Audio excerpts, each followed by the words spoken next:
নমস্কার বন্ধুরা, ডলি রন্ধনশালায় সবাইকে স্বাগত। আর আজকে তোমাদের সাথে শেয়ার করব ঘরে থাকা সমস্ত উপকরণ দিয়ে চিচিংয়ের একটা দারুণ রেসিপি।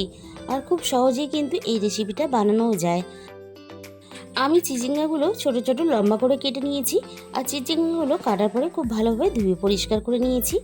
আর এই চিচিঙ্গার সাথে আমি একটা ছোট মাঝারি সাইজের আলুও একইভাবে ঠিক লম্বা লম্বা করে কেটে নিয়েছি। তাহলে রান্নার দিকে যাওয়া যাক। প্রথমে আমি একটা মশলা বানানোর জন্য কড়াইয়ের মধ্যে দিয়ে দিলাম হাফ চামচ পরিমাণ রাঁধুনি। আর সাথেই দিয়ে দিলাম এখানে হাফ চামচ পরিমাণ কালো জিরে। গ্যাসের ফ্লেম লোতে রেখে কালো জিরা রাঁধুনি একসাথে কয়েক সেকেন্ড নাড়াচাড়া করে ভেজে নেব। আর খেয়াল রাখতে হবে মশলাটা যাতে পুড়ে না যায়। এবার আমি গ্যাসটাকে পুরোপুরি বন্ধ করে আমি রাঁধুনি আর কালো জিরে একটা প্লেটের মধ্যে ঢেলে আমি ঠান্ডা করে নেব। এবার ওই একই কড়াইয়ের মধ্যে আমি 2 চামচ পরিমাণ সর্ষের তেল দিয়ে দিলাম। তেলটাকে প্রথমে খুব ভালোভাবে হাই হিটে গরম করে নেব। এবার আমি এখানে কয়েকটা বিউলির ডালের বড়ি দিয়ে দিলাম। খুব ভালোভাবে হাই হিটে তেলটা গরম করে নিলে তাহলে বড়ি ভাজার সময় খুব বেশি পরিমাণ তেল বড়িতে টানবে না।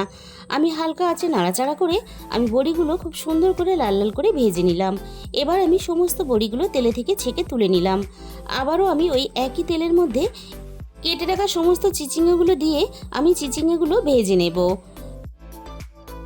চিচিঙ্গে যেহেতু একটু ভাজতে সময় লাগে, তাই গ্যাসের ফ্লেমটাকে একেবারে হাইতে দিয়ে চিচিঙ্গেগুলো মিনিট পাঁচেকের মতন একটু নাড়াচাড়া করে নিলাম।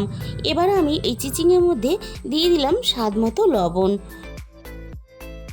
লবণ দিয়ে চিচিঙ্গেগুলো আবারও আমি একইভাবে নাড়াচাড়া করে কিছুক্ষণ ভেজে নেব। চিচিঙ্গাগুলো আমি এখানে খুব ভালোভাবে ভেজে নিয়েছি। এর থেকে আমি আর বেশি ভাজবো না। এবার আমি সমস্ত চিচিঙ্গাগুলো কড়াই থেকে আমি নামিয়ে নেব। সমস্ত চিচিঙ্গাগুলো আমি কড়াই থেকে নামিয়ে নেওয়ার পরে ওই একই কড়াইয়ের মধ্যে আমি আবারও 2 চামচ পরিমাণ সর্ষের তেল যোগ করে দিলাম। আর তেলের মধ্যে ফোড়নে দিয়ে দিলাম অল্প একটু কালো জিরে। এবার আমি কেটে রাখা আলুটা তেলের মধ্যে দিয়ে দিলাম। আলুটাও আমি ঠিক একইভাবে ফোড়নের সাথে মিনিট পাঁচেক একটু নাড়াচাড়া করে ভেজে নেব। আলুটা একটু ভাজা ভাজা হতে থাক। আলু আমি বেশ কয়েক মিনিট নাড়াচাড়া করে একটু লালচে করে ভেজে নিলাম। এবার আমি আলুর মধ্যে একটা মাঝারি সাইজের পেঁয়াজ কুচি দিয়ে দিলাম। পেঁয়াজের সাথে আমি এখানে স্বাদ মতো লবণটাও দিয়ে দিলাম। আলু আর পেঁয়াজ আমি একসাথে আবারও একটু নাড়াচাড়া করে ভেজে নেব। পেঁয়াজটা বেশ একটু নরম করে একটু লালচে করে ভেজে নেব। তবে তোমরা যদি কেউ নিরামিষ বানাতে চাও তাহলে পেঁয়াজটাকে স্কিপ করে যেতে পারো। আলু পেঁয়াজ একসাথে নাড়াচাড়া করে ভেজে নেওয়ার পরে এখানে একটা ছোট সাইজের টমেটো কুচি দিয়ে দিলাম। টমেটো কুচিটাও আলুর সাথে একটু নাড়াচাড়া করে ভেজে নরম করে নেব। আলু পেঁয়াজ টমেটো বেশ একসাথে নাড়াচাড়া করে ভেজে নিয়েছি। আর টমেটোটা দেখো বেশ সুন্দরভাবে নরম হয়ে গেছে। এবার আমি এখানে সামান্য পরিমাণ জল দিয়ে দিলাম যাতে না মশলাটা পুড়ে যায়। এবার আমি এখানে একে একে মশলাগুলো দিয়ে দেব। দিয়ে দিলাম এখানে হাফ চামচের একটু কম হলুদ গুঁড়ো। আর দিয়ে দিলাম এখানে হাফ চামচের পরিমাণ ঝাল লঙ্কার গুঁড়ো। আর এখানে দিয়ে দেব হাফ চামচের একটু কম জিরে গুঁড়ো। আর দিয়ে দেবো এখানে হাফ চামচের একটু কম ধনে গুঁড়ো। এবার আমি সমস্ত মশলা সব কিছুর সাথে একটু নাড়াচাড়া করে মিশিয়ে নিয়ে একটু হাতে সময় নিয়ে মশলাটা আমি খুব ভালোভাবে কষিয়ে নেব। আলুর সাথে আমি মশলাটা দেখো খুব ভালোভাবে এখানে কষিয়ে নিয়েছি। এবার আমি এখানে ভেজে রাখা চিচিঙ্গাগুলো দিয়ে দিলাম।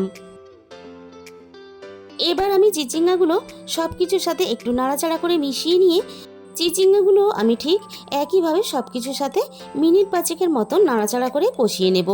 চিচিঙ্গা আলু আমি এখানে সব কিছু খুব ভালোভাবে একসাথে কষিয়ে নিলাম।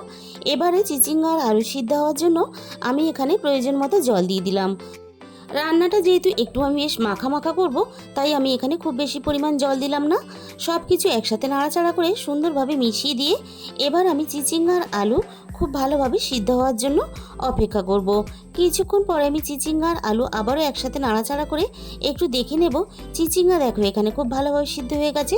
আর আলুগুলো খুব ভালোভাবে সিদ্ধ হয়ে গেছে। এবার আমি ভেজে রাখা বড়িগুলো একটু ভেঙে ভেঙে এভাবে দিয়ে দেব। রান্নার মধ্যে এভাবে একটু বড়ি ভেঙে দিলে তাহলে রান্নাটা বেশ মাখা মাখা হবে আর খেতেও বেশ ভালো লাগবে। সব কিছুর সাথে বড়িগুলো একটু নাড়াচাড়া করে মিশিয়ে দেব, তাহলে বড়িগুলো খুব ভালোভাবে নরম হয়ে যাবে। বড়িগুলো খুব সুন্দরভাবে নরম হয়ে গেছে আর রান্নাটা বেশ মাখা মাখা হয়ে এসেছে। ভাজা মশলাটা আমি ঠান্ডা করে গুঁড়ো করে নিয়েছিলাম, ভাজা মশলাটা আমি এখানে দিয়ে দিলাম। এবার আমি ভাজা মশলাটা সব কিছুর সাথে খুব ভালোভাবে একসাথে নাড়াচাড়া করে মিশিয়ে দিলাম।